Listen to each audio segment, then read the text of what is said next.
God's been saying to me recently more and more, church is going to start, church is going to move into people's houses. And that's what's happening here tonight. We're at a house church tonight, and it's just a blessing to be here. And it's just great to be with you. I'm going to share my testimony tonight. I'm going to give you a bit about my life story. But even before I start, I just want to show you this. Look at that. Swiss roll, that is. Yeah, and that's what we finished our meal off tonight, cake. God's saying you can have your cake and you can eat it too. Yeah? But there's more to this. I'm writing a book at the moment, and it's called Who Ate the Swiss Roll?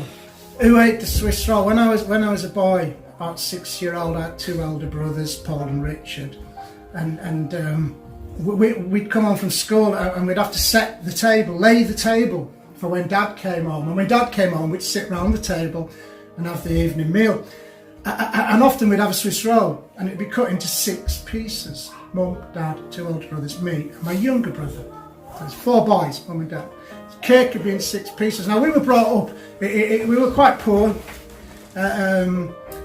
And one thing you didn't do in our house was you did not touch food unless you were invited to, unless you had really sat around the table. You just didn't touch food, you knew you'd be punished. And Dad was a bit late, and I was in the kitchen on my own, and temptation got hold of me, and I had a piece of Swiss roll. And then I thought, well, I'm going to be punished quite severely, so I might as well have another piece. And it's that old adage, to be home for a sheep is a lamb, isn't it? And I did. I had another piece. I had 2 pieces, and Dad came home, and it couldn't be hidden, of course. There's pieces missing, This is serious. Dad lined up me and my 2 older brothers. My younger brother was too small to be involved. He couldn't reach the table, probably. So it was me and my Richard, Paul, Dad. Who ate the Swiss roll? My dad said. And it was just terror. It was just awful to be standing there, full of guilt. And then I had a brainwave, and I stood forward and I said, Father, I had 1 piece. And my dad said, son, you stand there. And then he waited and he asked my brothers, well, who had the others? And of course they didn't answer. And they were sent to bed, and they were punished quite severely. And I was allowed to stay up in the bosom of the family that was left downstairs, and I was given more cake, for being honest.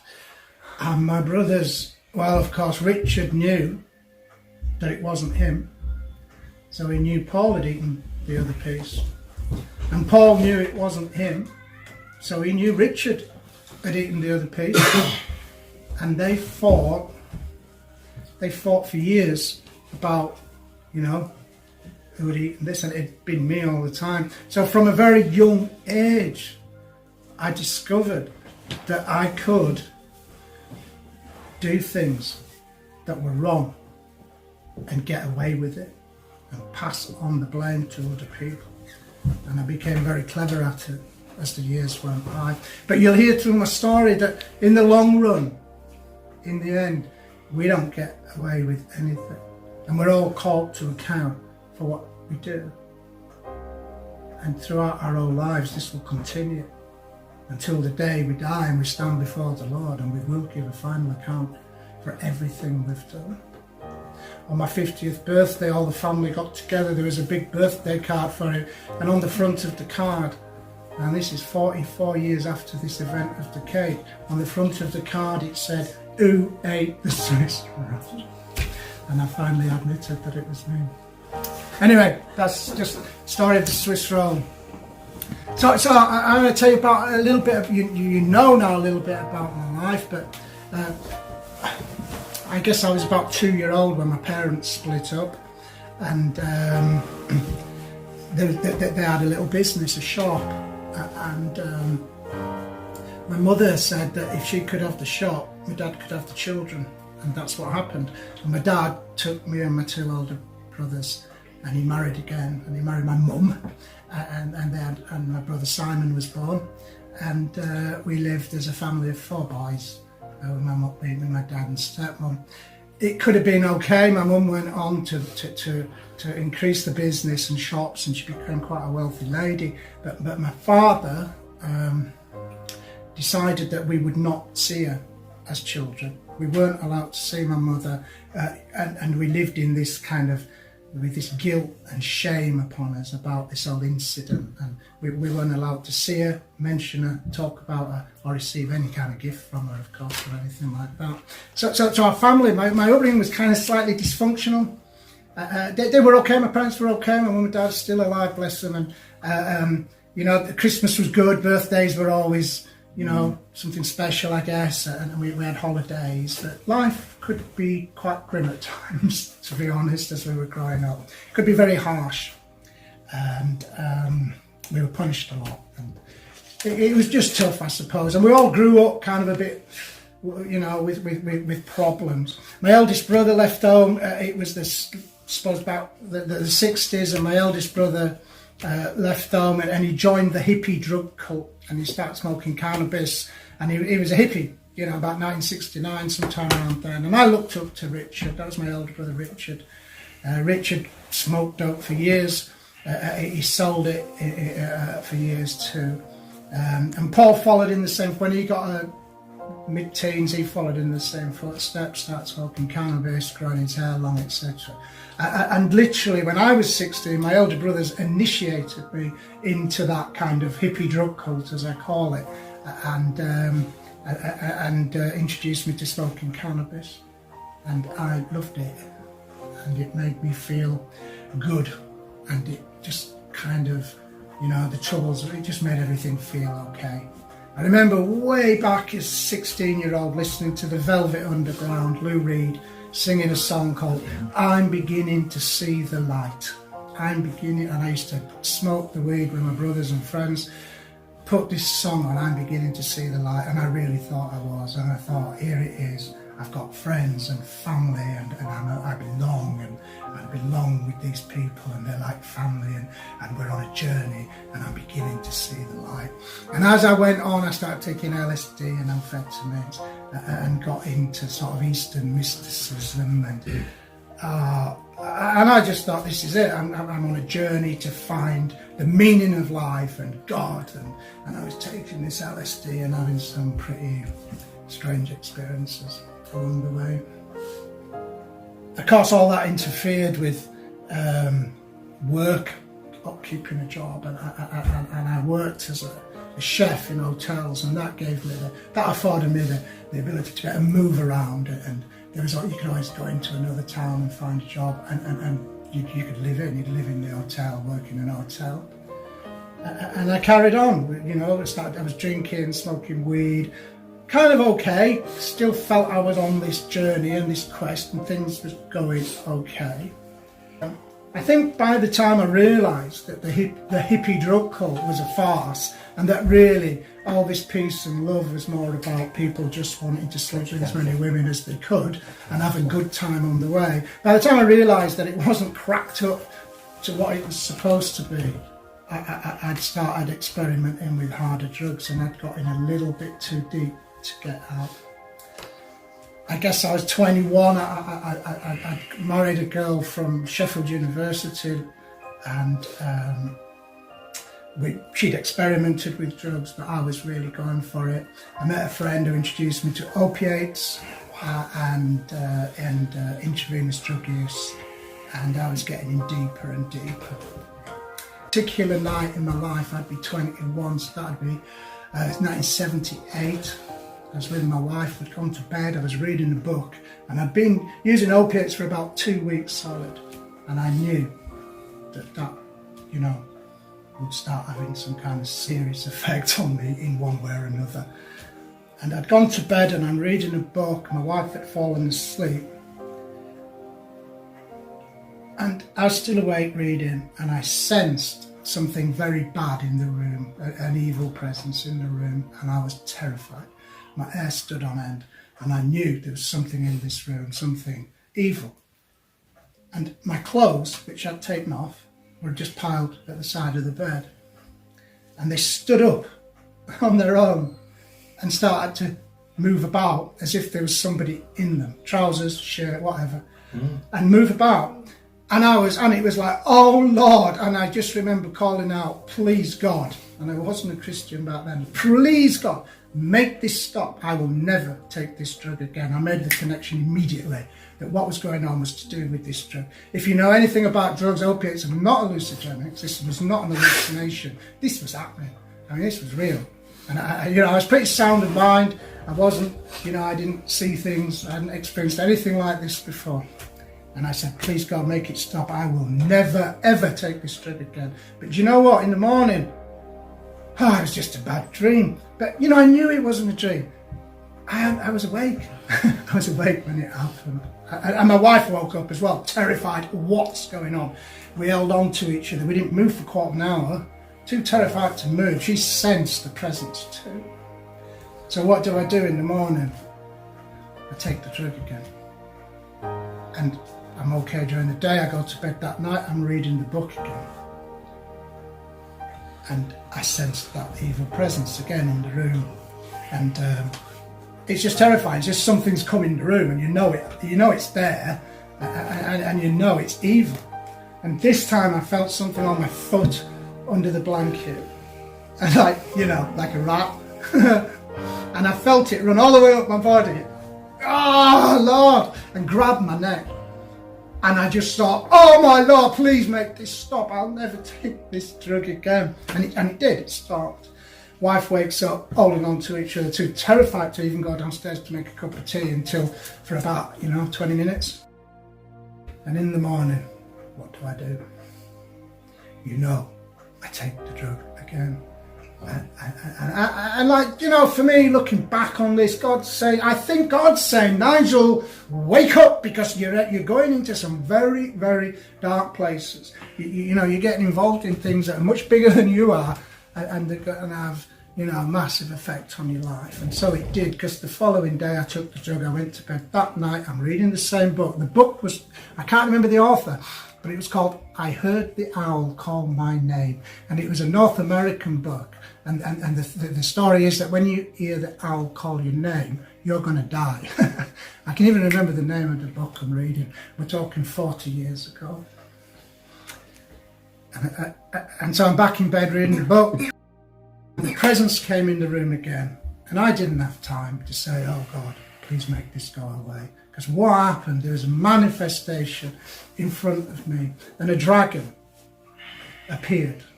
Fiery, frightening, attacking, claws, fire, and it just went wah and disappeared. And I sat there and I thought, where's it gone? And I knew that it had gone inside. Needless to say, I carried on taking drugs and opiates, amphetamines, all kinds of drugs, for another 20 years after that.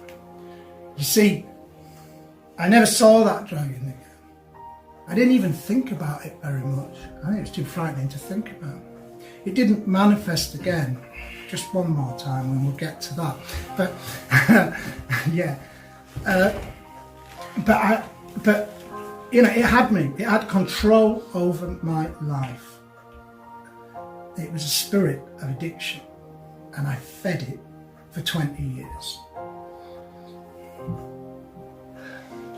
My life carried on as a drug user. I told you I was married. I was married to a lovely woman. She was a lecturer at university. She'd got a career. She gave up the drugs, got her life together, and told me to go. And it broke my heart. And I left that home, and our home, and I went back to Sheffield where we'd met. And I took a dive, really. I was so broken-hearted at this marriage going. It meant so much to me. Obviously, the drugs meant more, though. And I really, my addiction took a much greater hold of my life. And I didn't work much. I sold drugs. I started getting in trouble with the police, shoplifting, stealing, robbing, selling drugs, etc., etc. Through it all, though, from time to time, I'd think, Nigel, you got it to clean up. And I knew I was addicted. I was kind of okay with it on one level because it gave me identity. as a young man growing up and leaving home so young, I didn't know who I was. I didn't know what I was about.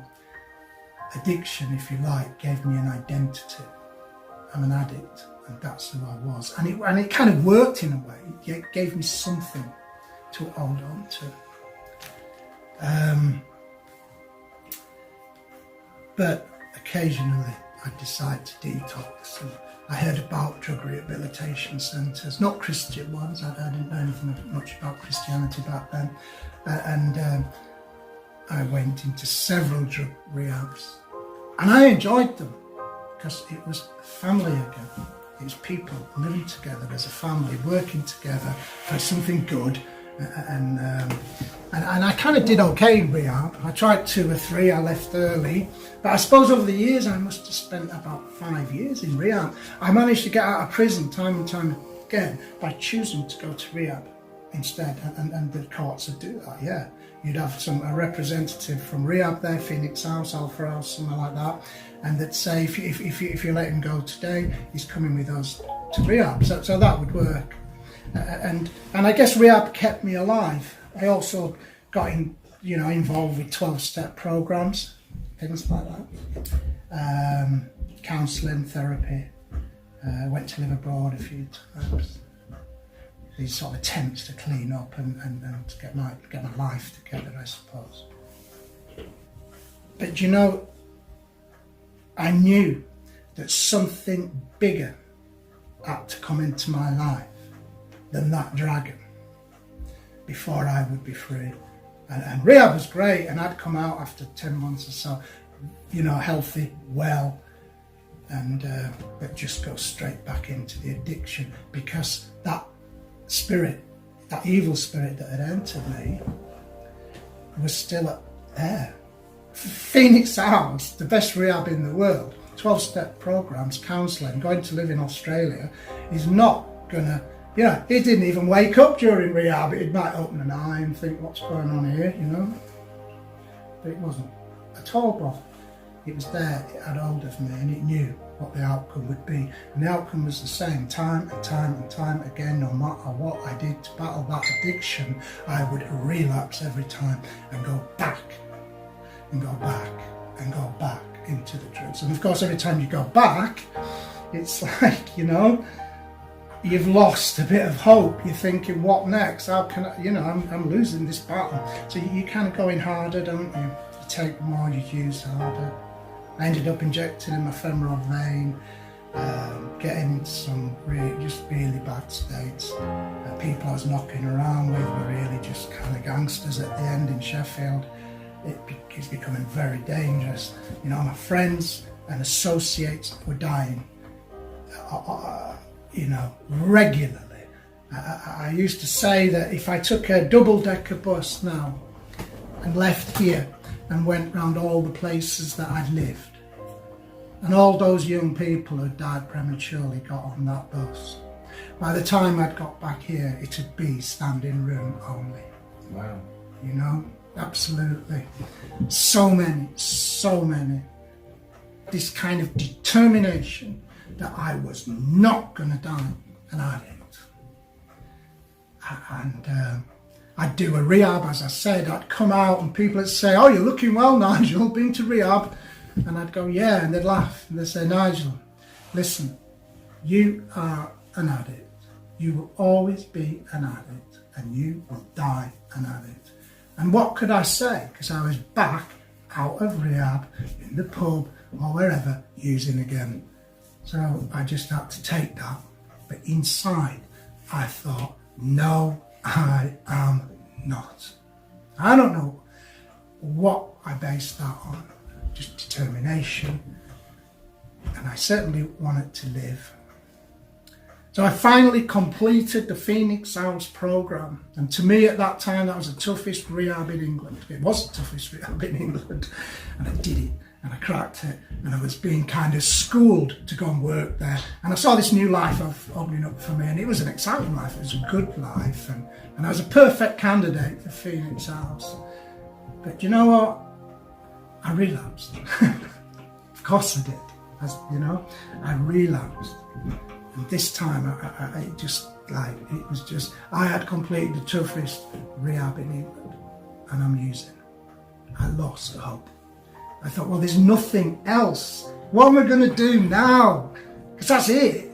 I always thought when I complete Phoenix, I had about 4 attempts, you know. When I complete Phoenix, I'll be cured. That was the word, wasn't it? Cured, like bacon or something, you know. And what? And you know, my family would get round me each time and try and support me and think maybe this time, but it never was, you know. Phoenix had given me a flat. When I left there, I was given a flat, and I managed to hold on to that flat. And it was just off the red light district of Sheffield, Broom Hall, in between Broom Hall and Broom Hill, near the Hallamshire Hospital, where I used to get my scripts from. And I knew the girls who worked the street. I never got into that business. I wasn't interested in the girls in any kind of, either for business or for sex. But I got to know them, and one girl I got to know quite well, and she used to come round to my flat and would have a coffee. And one day she noticed that I'd got no food in the house. One day she noticed I'd got no food in the house, and she popped out. And when she came back, she'd got like a carrier bag with half a pint of milk, half a loaf of bread. And I thought, oh, you've not gone out and robbed someone, have you, just for some food? I said, I'm not that desperate. And she said, no, Nigel. She said, I went, and here it comes. I went to those Christians, ta-da, drum roll, who live down the road. And I thought, oh yeah, I've seen them. They've got big vans with red crosses. It was the Jesus Army. They've been around for years, and the Jesus Army live in community. And she said, you can get anything you want there. So a week later, I've no milk. And I decided to go down, and I knocked on the door, and a lady answered the door called Mary, who I still know. And she said, yes, can I help you? And she was beaming, you know. And I said, yeah, I'm your neighbour. I live up the road. Could you give me some milk? And she said, just come in. So I stepped in, and she went to the kitchen. How long could she have been gone for? Because there was all coats hung up in this. Obviously, a lot of people lived in this house. She can't have been gone long, because I was obviously an addict, and she isn't going to leave me long in this, you know, in the entrance to this house. But you know, while she was gone, I thought to myself, I haven't tried this. I didn't know what this was, but I knew I hadn't tried it. And it reminded me of Rio, because there was obviously lots of people living there. Again, it was family, belonging, being a part of something. And when she came back with the milk, I said, I wonder if you could help me with something else. And she said, and she's just waiting for it, isn't she? She knows what's coming. And she said, what can that possibly be? I said, well, I'm an addict, and I think I'm going to die soon. I wonder if you could help me. And her face really lit up, and she said, well, that's what we do here.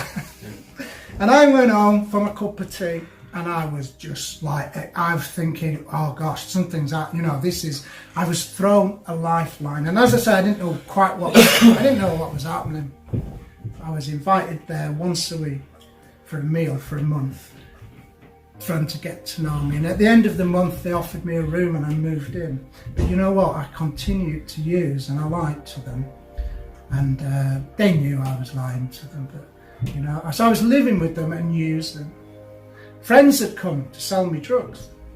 And one day a friend came and he said to me, Nigel, what are you doing here with these lunatic Christians? What are you doing? Have you lost the plot? And I said to this guy, I said, if I've got to become a Christian to beat this addiction, then that is what I'm going to do. And you know, I think God really heard that, because it was from the heart. And in one sense, I think that's the day I got saved, just by speaking that out to a guy who was sort of mocking me as well. To cut alongside, we must just bring Louisa, my current wife, my third wife. And Louisa used to visit the Jesus Army. She lived in Leeds, and this is in Sheffield. She used to visit. And when I saw Louisa coming up the drive, I used to clear off and run out the back door, because she terrified me. I really liked her. But she terrified me, because every time she spoke to me, one of these personas of something I believed in, like some, Eastern mysticism, mental telepathy, astral travel, man. Been into that lately. Every time she spoke to me, one of these things would fall off, like, literally, it was like just something fell off. And there was less of me. And I thought, if this woman keeps speaking to me, there's going to be nothing left of me. But that's where God wants us, isn't it? He wants everything gone. He wants the sin out so he can come in. Amen. He wants the anxiety and the fear out so that peace can come in. He wants the hatred out so love can come in, etc. And that's the effect Louisa had on me. I saw her. I didn't know much about the Bible, a little bit. I certainly didn't know Ephesians 6, where we talk about the armour of God. I thought this one was like Joan of Arc. And I could see her with armour on, like a whacking big sword. Whack! Get off, leave me alone. And that's what it was like. And she was she still is pretty fearsome. If you know her, I think some of you know her, she is. You don't mess with her. It's no surprise that I got saved in '97, and I met Louisa 3 months before. Yeah, she got right on my case, and so we come to the day I get saved with the Jesus Army. Louisa, she told me she made sure I got invited to this big Easter celebration, this big Easter conference in Northampton, the headquarters of the Jesus Army. It was a big marquee, and it was Easter weekend, and I went. And she was desperate for this man to pray for me, Rufus, and she got me to him on the Sunday night. Yeah, it was a Sunday night, because it went on through to the bank holiday, that's right. I was thinking it must be the Saturday, but it wasn't, so it was Easter Day, so it was a Sunday, but we did have the bank holiday the day after. And she got me to this guy, and I said, he said, do you want prayer? And he said, what do you want prayer for? And I said, I'm an addict, and I'm going to die. And he smiled, just like Mary did when I asked if she could help me. And I'm thinking, what's wrong with you? These people, it's like, I'm an addict and I'm going to die. It's like, oh Lord, what am I going to do with him? It's like, yeah, come here, let's have it. and literally, he put his hand on my head. And all he said was, by the power of Jesus Christ invested in me, I command the spirit of addiction to leave this man now. And by the time he'd finished saying it, the dragon, do you remember the dragon, who had been asleep for 21 years, he woke up. And he tried one last attempt at trying to frighten everybody. And as he did, it was like an earthquake. And I grabbed this guy who was praying for me, and we both went down in a heap. And we stayed there for some time as this dragon manifested and kind of, had a go. And he just said, I command you to go in Jesus' name. And it left. And by this time, I'm laid on the floor, arms splayed out, and I saw it for the second time. 20 years earlier, I saw it arrive. Fierce, frightening, powerful, terrifying. When I saw it leave, it waddled off like a duck. you know the cartoon of the dragon when they throw the bucket of water over it and it puts its fire out. You've seen that? And it sort of it waddled off without any power left in it whatsoever. And I saw it go. And Jesus Christ came into me. We stood up, and Rufus realised that I wasn't a Christian. And he said, do you want to give your life to the Lord, Nigel? And I said, oh, you what? Yeah, this is it. I'd seen who he was finally. And And I gave my life to Jesus. And he said, do you want to be filled with the Holy Spirit? And I'm saying, look, when I took drugs, I went to the moon. I took it all. I pushed it to the limit. I want everything. I want everything. Yeah. Double. Yeah. Yeah, absolutely. And I said, of course I do. And he said, right, I'm going to pray that you're baptized in the Spirit. And he starts to pray. He says, right, we're going just to confirm this, I want you to start speaking in tongues with me now. And it's Arakariyasha Manandra story, you know. And bang, that's happened. And bang. And then it was not quite over because he left me. And then I started crying, and I went down on my knees for something like 2 hours and repented and repented and repented and repented, because God just brought everything back that I'd been into. All the badness, all the wickedness, all the cheating, stealing, adultery, all of it.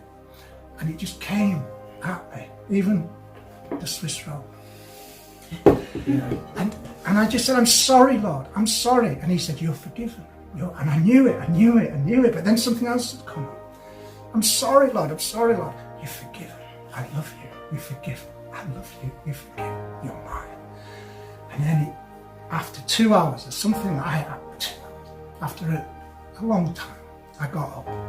And the pastor, one of the leaders of the Jesus Army, came up. He'd been watching.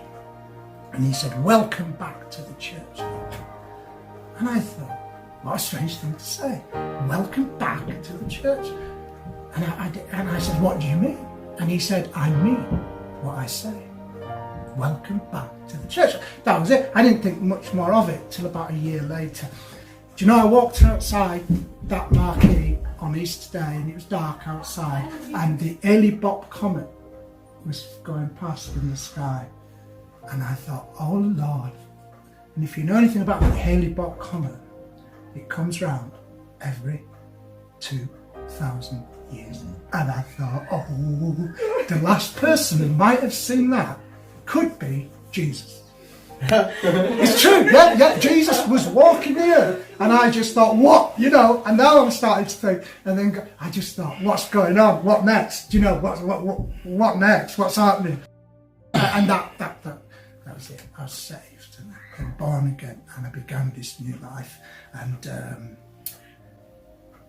I married Louisa not long afterwards.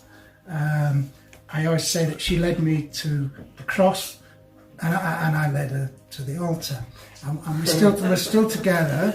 We've been married since 1997, so it's about 22 years, whatever.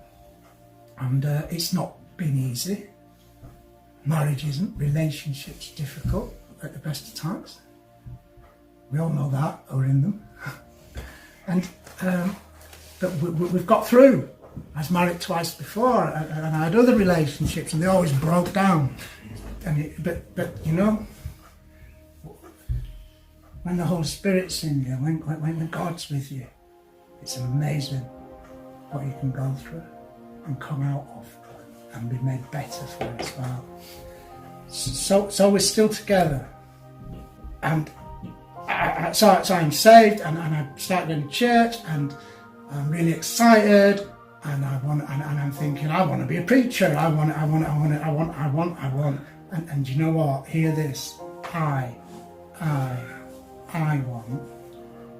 And I went to LL Ministries to be trained up in the healing ministry and the deliverance ministry. And I did all this kind of stuff. And I imagined that one day I'd be on this big platform preaching to thousands of people. I want. And the years passed, and my brother Paul got very sick. He got lung cancer, and whilst he was sick, I relapsed on his medication, which he put in his bathroom. And I used to go to the bathroom and see it. And instead of saying to him, Paul, get rid of that medication because I'm being tempted by it, I didn't. And I started taking it. And by the time he died, I developed an addiction to opiates as a Christian. So God had done this amazing thing in my life, and basically I just thrown it back. And I guess I used for another 4 years. I lost 20 years of my life through addiction, and that's my main regret about that. The years I lost, they can't come back. They've gone. And as a Christian, I lost 4 more. I remained married. Louisa stayed with me, and one thing I didn't mention was I was working for the NHS as a mental health nurse, and I'd worked for I've just retired. I worked 20 years. My boss, the NHS supported me through my relapse. Because they accepted the fact that when I applied for the job that I told them about my past and where I'd come from. And they said to me, Nigel, we never once asked you how you were doing. And I thought, yeah, you didn't, did you? And I thought, I need this, you know. And they supported me until I finally detoxed again. And I did, and I detoxed in Bradford probably just before I met you, Kev. I detoxed in Bradford. I did a 2-week detox. How old was I? I was the oldest person in the detox by about 20 years, I can tell you that. And it was awful. I think it nearly killed me. It was probably one of the heaviest, worst experiences in my life. It really was tough. And I got through it, and I came out and I returned to work, and I reconnected with the church in Halifax, where we're speaking from now, and I reconnected with the church, and I met an amazing man who was down here doing an alpha course called Ground Seed. Many of you will have heard of Ground Seed. He's a chaplain in the northeast of England, many prisons that he was in himself. Amazing man of God, and I got to know him a bit. He became a friend, really. And he said to me, he said, Nigel, if Jesus is just in here, then your ministry will always be about you. And I thought back to what I wanted to do and have this amazing ministry. And it was about me. He said, Nigel, when Jesus goes into your heart, then it's about him. Ground Seed was saved the same year as I was, I think the year before actually. And he just took off and had this ministry. Very humble man, wasn't looking for anything big. He just wanted to minister to people and share God's love with those that he met, and evangelise to people and lead people to Christ. So this is 2012, and I set off again with my perspective right. And now my whole aim as a Christian from that time on wasn't to speak to thousands of people or have this amazing ministry, but it was to develop a relationship with Jesus Christ, to get to know him, to get to know who he was, and to spend time with him, and hopefully to be changed into the likeness of his Son as the years went on. I just want to finish saying this. I sometimes see these posts on Facebook, and they say something like this: I'm a Christian, I'm not perfect, I get things wrong. The grace of Jesus covers that. Through grace I'm saved, and so you are. But it's like saying it's okay to get it wrong. It's okay to sin because Jesus, his grace covers us, you know. And I think there's so much more to it than that. It's not enough by far. The Bible tells us to pick up our cross and follow Jesus, doesn't it? The Bible tells us to die to ourselves. Basically, we're given this armour that I mentioned, that I saw my wife walking around with. You know, we're given armour because we're in a battle, and the battle is against evil. My quest at the moment, what God's saying to me right now and over these just the last few weeks is, Nigel, I want you to declare war against sin. The sin in your life. Make war against it. It must go completely. It's not enough to say I'm a Christian, I'm a sinner, but that's okay. Because really it's not. Jesus died so that we could conquer sin. He did conquer sin and death. Jesus died so that we don't have to have that sin in our life. At the start of the meal tonight, my friend here brought up James, the Gospel of the book of James, James 3:11. Can salt water and spring water come from the same source? No, it cannot. No. There's no room for sin. There's no room. You know, I said I relapsed as a Christian and went back to drugs, and I paid the price for it, and I lost another 4 years of my life. Untold damage to my wife, because she wasn't a happy bunny at that time, I can assure you, but she stood by me. There's a cost. There's a price to pay every time we sin. There's no room for it in our lives. If you've been delivered from addiction, if you've been set free, if you've met the Lord and He's set you free, then walk in that freedom. You can't muck about. You can't take time off as a Christian. You can't say, I'm going to have the weekend off and go to the pub with my mates. You just can't do it. Jesus said, put your hand to the plough and keep going forward. Paul said, press on towards the goal to win the prize for which you have been called for. I want to encourage anyone who's been watching this, whatever hardship, whatever struggle, whatever problems you're facing in your life, Jesus, if you put your hand in His, can sort them all out. He'll set you free and He'll give you a new life. A life that you've never even imagined. Free from addiction. Free from sickness and death. I remember when I gave my life to Jesus, I just thought, I'm never going to die. And I think for a while I thought that literally. We have eternal life with Him, don't we? One day we'll meet Him face to face. I can't wait for that day. Can't wait.